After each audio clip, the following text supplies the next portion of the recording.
देखिए, बहुत ही ऐतिहासिक काम की शुरुआत आज होने जा रही है और आप लोग तो जान ही रहे, इसका निर्णय जो है बहुत पहले हो गया था और हम लोगों का, आदरणीय लालू जी का, ये पहले से ही मांग रहा है, जिसको लेकर के हम लोग सड़क पर भी उतरे थे। और लालू जी के रहते हुए यूपीए की सरकार ने, मनमोहन जी की सरकार ने ये कराया भी था।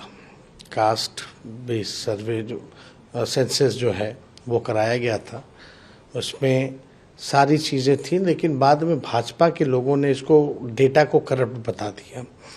उसके बाद से हम लोग, आप लोगों ने देखा होगा विधानसभा में भी, जब हम नेता विरोधी दल थे तो हमने प्रस्ताव रखा था, प्रधानमंत्री जी से भी मिलके आए थे। उस समय माननीय मुख्यमंत्री जी का भी हम लोगों को सहयोग मिला और हम लोग सब लोग मिल करके आए और भारत सरकार से मांग कर रहे थे कि पूरे देश में जो है ये होना चाहिए।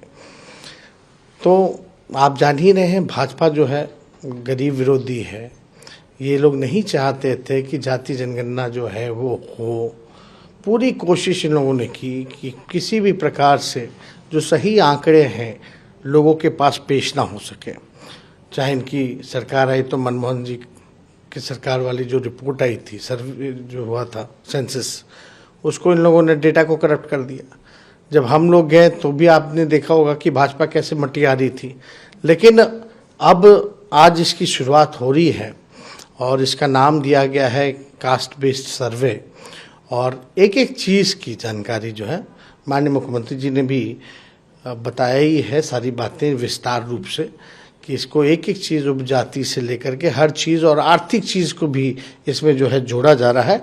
और इससे हम लोगों के पास सही साइंटिफिक डेटा होगा तो हम लोग उसी हिसाब से बजट का स्वरूप बनेगा, उसी हिसाब से कल्याणकारी योजनाएं बनेंगी। जो लोग आर्थिक रूप से कमज़ोर है, जो लोग गरीब है, कहाँ हमको कौन से सेक्शन को आगे लेकर चलना है, ये सारा आंकड़े जो है वो सबके सामने आ जाएंगे। कौन भूमिहीन है, कौन कचरा धोता है, कौन नाला साफ करता है, कौन जो है आप भीख मांगने का काम करता है, कौन एक कमरे में बसर करता है, कौन सा परिवार, ये सारे आंकड़े जो है हम लोगों के समक्ष आ जाएगा। और इसको लेकर के बीजेपी जो है बड़ी घबराई हुई है, डरी हुई है और ये लोग कतई नहीं चाहते थे कि ये कास्ट बेस्ड सर्वे जो हम लोग करा रहे ये हो, एकदम नहीं चाहता था लोग। तो बिहार में हो रहा है तो क्या, जैसे कि मुख्यमंत्री ने कहा कि हम तो चाहते हैं कि पूरा देश में हो।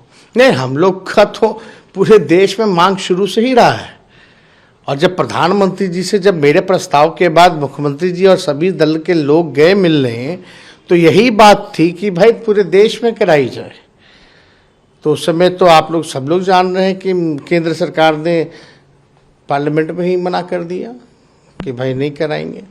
तो तब से अब हम लोगों को लगा, हमारी मांग रही कि फिर पहला ही शर्त था हमारा, जब नेता विरोधी दल थे, अगर वो नहीं कराएगी तो बिहार सरकार जो अपने खर्च पे कराए।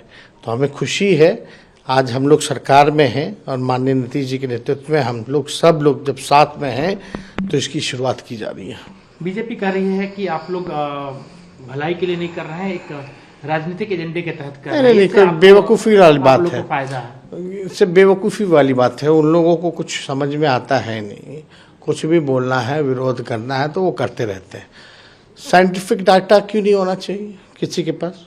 हमारे राज्य के लोगों की क्या स्थिति है, क्या हमें नहीं पता होना चाहिए? कौन गरीब है, कौन भूमिहीन है, कौन कचरा धोता है, कौन ठेला धोता है, कौन नाला साफ करता है, कौन से समाज की दयनीय स्थिति है, कौन पिछड़ा है, कौन गरीब है, ये पता नहीं होना चाहिए। जब पता ही नहीं होगा तो आप कौन से दिशा में काम कीजिएगा? तो डेटा तो हमेशा से फायदा करता है, लाभकारी होता है। इतना तो कॉमन सेंस भाजपा के लोगों को होना चाहिए। तो ये लोग तो पिछड़ा विरोधी, दलित विरोधी, इन लोगों की गरीब विरोधी मानसिकता है ही शुरू से। ये लोग नहीं चाहते हैं। दिक्कत ये लगता है बीजेपी को कि भाई गरीब लोगों का उत्थान हो जाएगा, मुख्य धारा में, जो अंतिम पैदान पे समाज जो है मुख्य धारा में आ जाएगा, उनके लिए कल्याणकारी योजना शुरू हो जाएगी। तो ये सब तो अमीरों की पार्टी है ना।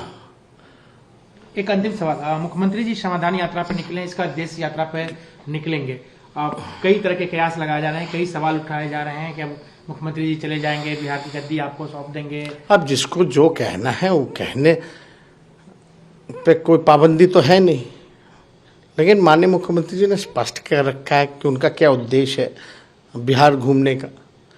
और राष्ट्र राजनीति में उन्होंने साफ कहा है कि कोई पीएम के उम्मीदवार नहीं है, लेकिन हम जितने भी विपक्ष के दल हैं उनको एकजुट करके चुनाव लड़ना चाहते हैं। यही तो बात है। अब इस पे किसी को कोई भी टिप्पा टिप्पणी करनी हो तो हमको लगता है कि वो लोग स्वतंत्र है, करते रहे, लेकिन जनता जो है उनके पास जो है साफ संदेश मिल चुका है।